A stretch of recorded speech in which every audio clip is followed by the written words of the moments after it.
Сегодня Следственный комитет России отмечает День образования своего ведомства. Тот или иной орган государственной власти создается с определенной целью. Функцию Следственного комитета можно охарактеризовать как осуществление полномочий в сфере уголовного судопроизводства. Первоочередно следователи ведут прием и учет поступающих сведений о совершенных преступлениях. Также занимается возбуждением дел и контролем за расследованием в рамках закона.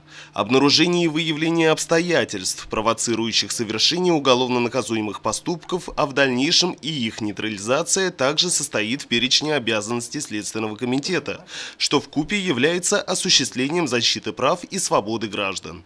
Как правило, служба в ведомстве требует стрессоустойчивости, точности, а в некоторых случаях и хладнокровия, поэтому здесь трудятся в большей мере мужчины, которые имеют дело с такими жуткими преступлениями, как изнасилование, убийство и другие.